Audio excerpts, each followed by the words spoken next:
Welcome to Takedown DFS. We got a great card here. We got UFC 263, ADESANYA versus VETTORI. I'm going to be breaking down every single one of the fights for FANDUEL Daily Fantasy Sports.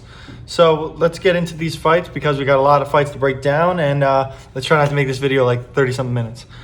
We got, well, before we get into the actual fights, let me talk about the fact that I'm going to talk mostly FanDuel picks. So there's going to be a lot of fights that I'm going to be like, wow, this guy's great, but he's not going to be great for the fantasy purposes. So this video is more breaking down the fantasy purposes for the guys and which ones will be making the lines if I had to make a line. So let's get into these fights.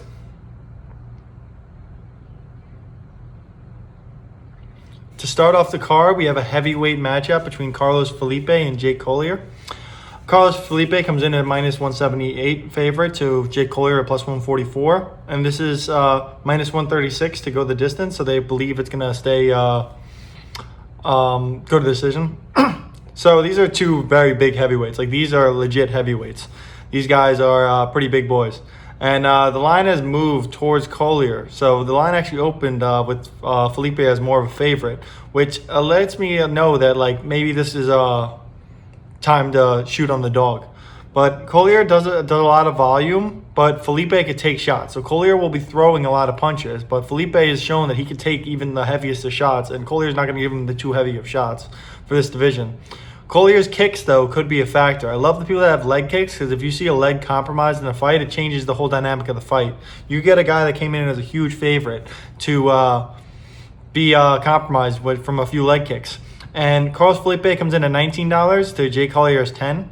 So this is the way I'm looking at this card. A lot of the guys at the top are very heavy favorites, like Leon Edwards, Davison Figueiredo, Israel Adesanya, Jamal Hill, and those are all great fighters. So I think on this card, unless you're trying to get different, I don't like a lot of the higher priced guys in Carlos Felipe's $19, $20 range, unless you land in that spot and need one of those guys. So I'm interested in taking a shot on the dog here. I think Carlos Felipe can take his shots, which means that if he's taking everything that he's throwing, Carlos Felipe has a better shot to win. But Collier, I think his leg kicks are going to be the factor in this, and if you can get the win at $10, that could help you with the type of lineup build we want this week. So give me more Collier in this fight at the $10 price tag. Next up, we got Faris Ziam minus 145 versus Luigi Vendramini at plus 116. Ziam comes at $16 to Vendramini's $13, and it's minus 104 to go the distance. So it's pretty much a toss-up if they think it's going to end the finish or not.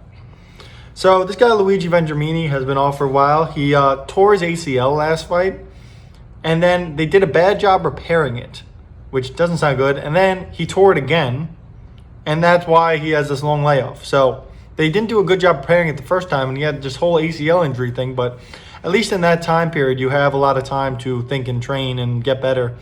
Even though your leg is compromised, you could probably do some more research and do all that stuff. So he's got a lot of time, so sometimes it's not too bad of a thing. But ZM is a long-rangey guy. He's more of a kind of a technical striker, more of a sniper type of guy. He doesn't throw too much volume, and but he does hit you with those shots. He'll pick and pop those shots that he's gonna throw on you, ZM. But Vendramini at that price tag at $13, which you're gonna want lower price guys in this card. Vendramini's 9 wins are all by finish. He has 5, I believe, by knockout and 4 by submission, or it could be the reverse. Blanking out on that number. But Vendramini is a guy that if he wins, he's going to win by a finish. But I think that the 5-inch height difference is going to be a factor because he's going to have that long, rangy build to where he's going to pick pop these shots. So ZM should try and keep this fight standing, but when ZM wins, I think it's going to be by low volume. So I think there's probably better guys in the range that can do that if he ends up eking out a decision win, which I don't see Vendramini going down too easily. So at the $13 price tag, I could take the live shot on him, but I see ZM picking, popping, sniping, and going a low volume win to the fight here. But let's go on to the next one, and Chase Hooper versus Steven Peterson. Chase the Dream Hooper, everyone knows this kid. He came into there at 19 years old, and he was a young kid that got his ass beat by one of the other guys when he was fighting. And then Steven Peterson, Ocho, he's a crazy guy. Like he had that spinning back fist that knocked the guy out after getting spinning back fist in himself. But this is where I see this fight. Like I'll get into the breakdown first. Chase Hooper comes in at minus 105 to Steven Peterson's minus 115 when Steven Peterson opened as a huge favorite. Not huge, but like minus 140. Now it's a pretty much even line. And it's plus 114 to go the distance. So they believe that a slight edge to engine to finish, but they like the decision as well. So Peterson had a nagging issue in his elbow where he had bone chips in his elbow. Then he had COVID. And then he said he had a minor tear in something, but won't say what it is. That does not sound good. He says it's 100%, but he said he had a minor tear in something, but won't say what he tore. So I don't know what that's about, but that does not sound good to me for Steven Peterson.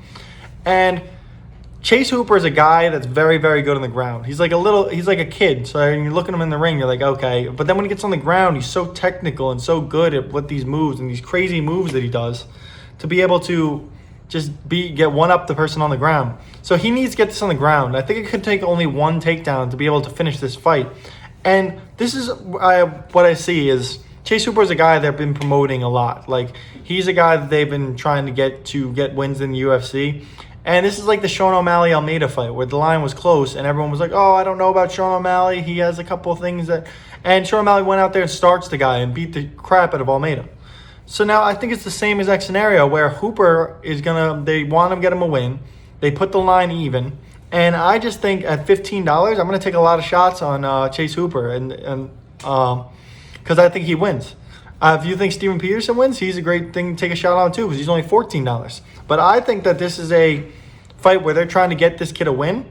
And I think he can actually get this win. If he gets one takedown, I think he has enough skill to be able to submit this guy on the ground or put him in enough positions to tire him out to where he can win a decision. So I think I like Chase Hooper, and if I think he gets to finish at $15, I'll take that any day at this card. So give me Chase Hooper at $15. The next fight, we have Matt Frivola taking on a new opponent in Terrence McKinney. Opponent was just announced a couple days ago, and McKinney's actually making his UFC debut.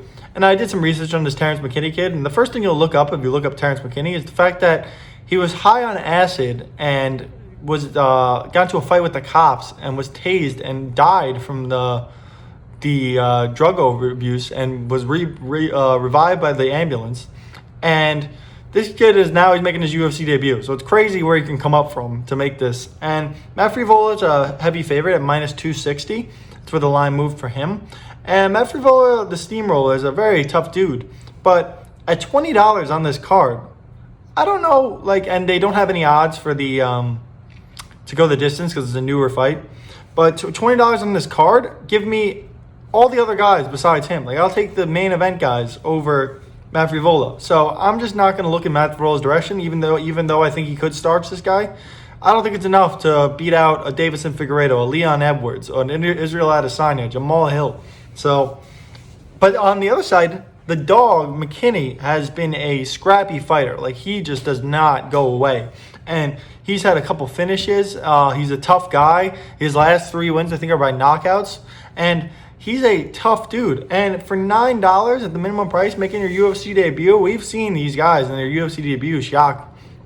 And if that helped me get up to 3 of these top guys, I'm all for it. Give me McKinney at the cheap price tag. I'm going to take a lot of shots on the dog here, McKinney, because I will not have a lot of Frivola. So I'm hoping that goes my way. I'm hoping McKinney can get the upset here in the short notice, and I hope he gets this win. So I'm gonna give me T-Rex, Terrence McKinney. Next for the early prelims, we have Pannie Kizzard versus Alexis Davis. Pannie Kizzard comes in, Pannie Kianzad. I don't know where I got Kizzard from. Comes in at minus 205 to Alexis Davis' plus 164. Kianzad is $19 to Alexis Davis is $10. And this is minus 430 to go the distance. So it's going to decision, which a lot of the women's fights end up that way. Alexis Davis does well versus lesser competition. Davis has been known to beat up on the lesser competition guys, but then when she fights to someone that's has potential to be a top prospect is she has trouble with them. That is not to say, though, that she did not ever knock out the best women's fighter of all time. Because Davis, I'm not sure if people know, but Alexis Davis is one of the people that knocked out Amanda Nunes early in their career at a different federation. But Alexis Davis is tough. She stands in there, and that's what she does. But the damage shows on her face, kind of like Nate Diaz, we'll talk about later, where you get hit in these certain spots, and it's just from being hit there so many times that they'll just bleed instantly. So it'll look like she's getting beat up more than she does in some of her fights because she's been there so much. But the thing with Kianzad in this fight is she'll keep her at range, which that's the same thing that I was talking about before with Faris CM, where they'll keep that fight at range, and it's going to be hard to get to her. So if Alexis Davis is a tough girl, but it's going to be hard to get to Kianzad. So that's where I think Kianzad wins, but at $10, the dog spot does seem pretty nice because she's been through a lot. She's knocked out Amanda Nunes. Like, this girl, like, has been, fight IQ is crazy. So she might just be like, all right, like, I need another win to keep myself in this. So I'd rather take the dog than paying up 19 for Kianzad on this card. It'll go to decision. Maybe she can get a couple takedown defenses. Maybe she can get some takedowns herself. And let me get the dog for the FanDuel pricing on this card. On to the prelims. We got Movsar Evloev at minus 250 to Hakeem Dawodu at plus 198. And it's minus 186 to go the distance, so they believe it will. So this is the thing with Movsar. Movsar is a great in a bunch of areas, great grappler and great wrestling. He's pretty much known for it. But Hakeem has great takedown defense. In his last couple fights, it's 85% takedown defense for Hakeem. But this is just a bad stylistic matchup. Hakeem doesn't have great volume or power. He kind of has good in each. But he has great leg kicks. So that's another thing where the leg kicks could help in this fight. But Movsar Evloev can win on the feet. But he's way superior in the wrestling. So if he's able to get him down, even though he has great takedown defenses, all it does is take one. But if he's able to lay on him, and that's the thing is Movsar Evloev could still win a stand-up fight against this guy, I believe. So I like Movsar Evloev to win. But the thing with the FanDuel pricing and the scoring is Hakeem Dawodu is $9. So that's cheap, super cheap. So if Movsar Evloev keeps going for takedowns, they keep stopping him, he's 85% takedown defense, this guy could score 50 to 60 points if this goes to decision and a loss because of all the takedown defenses and the striking himself. So I'm going to have more Hakeem Dawodu because of the way that I'm building lines this week, but I don't think Movsar Evloev loses this. I think if he does, it'd be crazy because Dawodu would go for a crazy score because that means he's stopping takedowns and beating him up on the feet, which would cause for a lot of striking output as well as the defense. So I like Hakeem Dawodu's price. I like Movsar Evloev to win, if that makes any sense. But next fight we have Lauren Lucky Murphy versus Joanne Calderwood. Lauren Murphy comes in at plus 116 to Calderwood's minus 142. And this is another one, minus 400 to go the distance. I think it's going to go to decision. So Lauren Murphy is a $14 fighter. Calderwood's $17. That price difference makes a lot for me. In a close fight, when you get a fighter at 14, that allows you to get up to another $20 fighter exposed to another $17 fighter. So I'm already looking at the pricing. I'm like, all right, I lean Murphy. So now let me see what this matchup entails. Murphy needs to pressure without getting in the clinch because Joanne Calderwood's Muay Thai clinch is one of the best in the division, best in women's UFC. And she's going to have to pressure her. Lauren Murphy's going to have to put the pressure on, which she typically does in her fights. But Calderwood is so good in the clinch. But I just think Lauren Murphy is the type of fighter, which she's shown to be this, that could do enough to win the rounds, where she gets enough strikes in. Even though if they get into a clinch situation, she does enough to show the judges that she's piecing her up on the feet, maybe go for a takedown, maybe press her up from behind against the cage, and get into comfortable positions to where she's the one pressuring, and Calderwood's not really doing much in defense. To where I think Lauren Murphy could eke out a win, which I don't know if you want to eke out a win on this card because even at $14, like there's going to be a lot of people that are getting high scores because of look at all the competition we have here. But Lauren Murphy, I think, is, if I had to pick someone to win, I think Lauren Murphy wins by decision. If that's enough at $14, we'll see. But I have $14 price tag. Give me Lauren Murphy. Next, we have Eric, your boy Andrews, against Darren, the Dentist Stewart. We have the fight at minus 154 for Andrews and plus 126 for Stewart. This is minus 142 to go the distance. So they believe that it will go the distance. I'm not too sure of that because these guys actually fought before. So in the first fight, let me break it down. Darren Stewart hit Eric Andrews with a big shot and looked like Eric Andrews was stumbling and was going to get out of there. So Darren Stewart was celebrating like he was about to win. And Eric Andrews came to and rocked him with a shot. Now Darren Stewart went down to the ground and it was a big thing. And then he was beating him up. Eric Andrews was beating him up. And then he went in for the knee when Darren Stewart's hand was on the mat. No contest. They stopped the fight right there. Hit a downed opponent. Fight was stopped. But Eric Andrews looked like he was going to win that. But this goes to show me that whoever catches the other one first is going to win this fight. Because it's hard to predict that, though. But whoever catches the other one first is going to win this fight. And I think they do it by knockout. I don't understand why they have it at a decision. I think they could do that for a lot, but these are some heavy punchers and heavy hitters. So I think that these guys, like, if Darren Stewart comes out and hits him with that shot again, I just think Eric Andrews is the better overall fighter. I think he's more likely to win this. And at $17, I'm going to take some chance on him if I end up in that price range. I'm not going to be looking for him, but if I end up in that $17 price range, he's going to be the guy I'm looking at because I think he gets that finish and gets that win. I think it's like a 90% chance he does. Like, I think Eric Andrews is the guy in this fight. But at the same time, if Darren Stewart's able to do the same thing he did in the last fight and actually finish, that's a high score for a $13 price tag. That'll help you fit in some of the bigger guys. So I'm going to have a little bit of Darren Stewart, not too much, maybe like a sprinkle. But I think Andrews has the better chance to land that shot and win this fight. So if I had to pick a winner, I'd say Eric Andrews in round 1 or 2.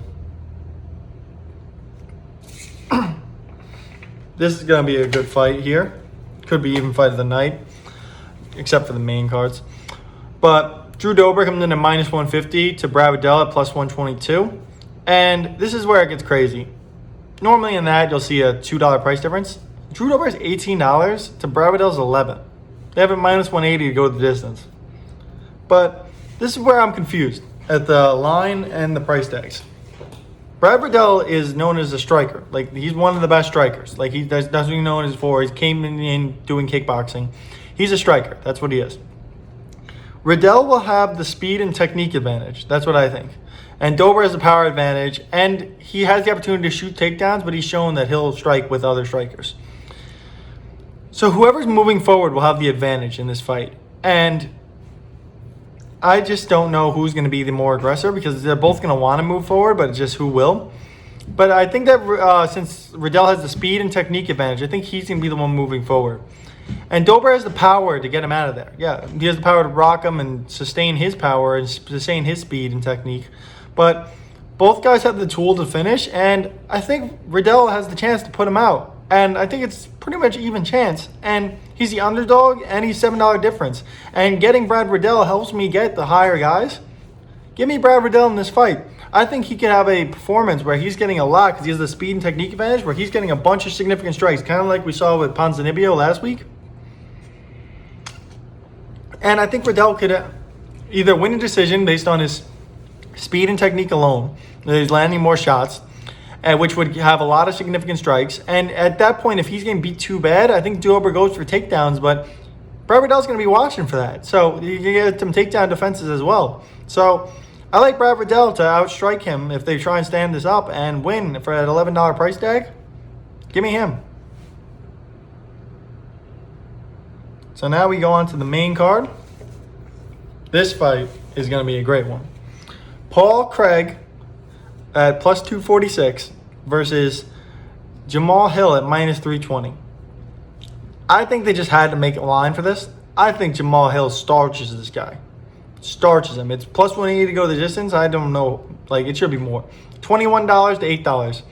Jamal Hill has been so mad since the last fight. They were supposed to fight back in January, and Jamal Hill got COVID. And Paul Craig said, oh, he's faking it. He just doesn't want to fight me.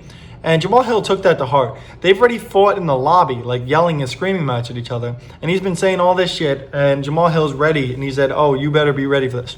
This is a stylistic nightmare for Paul Craig, because he could put anyone out, and he's faster, technique, like the power, everything.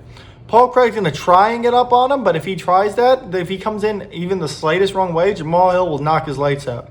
So Jamal's coming in angry, looking to KO this guy, and he has the stylistic advantage. He has the speed advantage. He has the power. Give me Jamal Hill to win by knockout, either early in the first, late in the first, or early in the second. No later than that.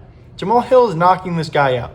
I'm pretty confident in that. He's going to knock this guy out. So I don't even think we need to go even more in there. I really like him at $21. He's one of the top guys. And I think he's lower ownership than the main guys that in the 5-round fight. So give me Jamal Hill to get the first round knockout here. And yeah, I'd even play him in the MVP spot. Next, we got Damian Maia versus Bilal Muhammad. Maia comes in at plus 184 to Muhammad's minus 230. Muhammad's a $19 fighter to Damian Maia's 12. And it's minus 148 to go the distance. Which that number means a lot for this fight.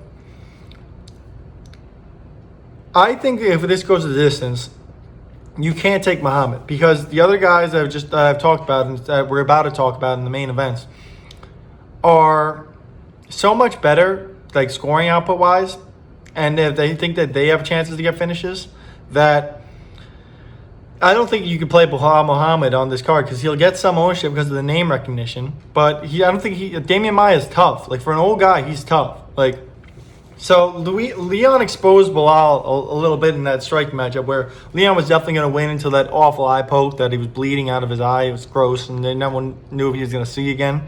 Thankfully for him, he's good and back at fighting. But Leon was going to win that fight. Like, he was exposing him. But even at 43, you don't want to grapple or go to the mat with Maia. And even though Bilal is good in that area, it's going to be hard for him to go to the mat. But Bilal should be able to dictate this fight wherever it goes and control it enough to where he wins a decision. So I'm not going to have any Muhammad, and I'll have a little bit of Maia at $12. Even though I don't think he wins, he could get enough takedowns or takedown defenses and strikes to get you 30, 40 points on this card. Might help you to get the top guys. So I'd consider playing a little bit of Maia. I'm probably not going to touch Muhammad, because I think he wins a boring decision and gets like 80 fantasy points, which you got guys that score 120, 130 on this card. So let's get into these 5-round fights, though, because these are going to be some bangers. Now we got the guy that Bilal Muhammad just faced. We got Leon Edwards coming in at minus 650, one of the biggest favorites we've had in a while, against Nate Diaz at plus 440. Leon Edwards is $22, Nate Diaz is $11, but I think it's going to be hard to fade Leon Edwards in this fight, because it's minus 102 to go the distance because it's a 5-round fight. But that's the thing, is the only reason it's like that to go the distance is because Nate Diaz is tough as nails. Like, it's hard to put Nate Diaz out. You have to literally put him out. And Leon Edwards isn't the type of guy to like hit you with that power shot and knock you out. He's just more of a technical striker, to where that might even be better for me in this. Like, Leon right now is just got the ultimate payday. He got an easy matchup versus a big name. He's pretty much doing the Floyd Mayweather Jake Paul in this fight. Like, Nate Diaz is a huge name, but he's not on that level anymore. Leon is very good, and if he doesn't finish this, he could even score even more. And that's the thing, is where if he's piecing him up for 5 rounds and Nate Diaz is just letting him hit him and getting beat up, it could be like a Max Holloway situation, where he went for the highest score ever in against Calvin Kattar by putting like 200-something significant strikes on him. I think Leon Edwards could do the same. He's shown he could do it to Bilal Muhammad. Bilal Muhammad was pretty much ready to get knocked out in that one in the second round. If he does that to Nate Diaz and Nate Diaz refuses to go down, he could have a situation where Nate Diaz is bloody as hell at the end of the fight, and Leon Edwards is his hands are sore. Like, I think that could be the situation. So if Diaz tries to pressure, he will eat shots. Like, that's what Diaz does. He'll try and come in, and he's just going to eat shots every single time he tries to do that. And I think they'll add up, and I think Leon Edwards gets either a late finish or he goes the distance and scores very well. So Leon Edwards is going to be in a lot of my lineups, and I can have him some in the MVP spot as well. So now on to the two title fights. You got Davison Figueiredo at minus 230 against Brandon Moreno at plus 184. Davison Figueiredo is a $21 fighter. It's Brandon Moreno $17. And the last fight they had was one of the best fights I've ever seen in a long time. I said it was the best fight ever in this division, and I don't disagree. It's plus 104 to go the distance this time. And so in the last fight, we could talk about that nut shot, where the nut shot took away a point to where Davison Figueiredo would have won if they didn't take away a point from him. But it was a majority draw because Brandon Moreno got hit so hard in the nuts he couldn't breathe. And everyone's saying like, oh, he milked it. It's a title fight. Like, you might milk it yourself, but at the same time, Davison Figueiredo's kicks, like, he's a pound for pound strongest guy, they've said in the UFC. And his kick straight to your nuts, you're going to be laying there for a while. Like, I don't think anyone was getting up except Brandon Moreno because he's tough as nails. But Brandon Moreno, the assassin baby, he's a tough guy. He's coming out of Mexico. He's one of the tougher guys in the division, toughest countryman to ever come out of there. And Figueiredo just does everything to win, though, which is, it's like, now that he knows the opponent, I think it's even worse for Moreno, where people are starting to say, like, oh, it's so close that Moreno could actually do this. To me, like, Davison Figueiredo, they didn't know if he would still have power late because he was always finishing his opponents. This guy stood over there. He still had power late. And I think the nut shot stopped at that point, when that nut shot happened. He was almost ready to finish that guy, and Figueiredo should handle him in every single area, and I think he scores very, very well if it doesn't finish or not. But I think Figueiredo, because he's saying, oh, he milked the nut shot, like all that stuff, talking about it, that might be just to sell the fight.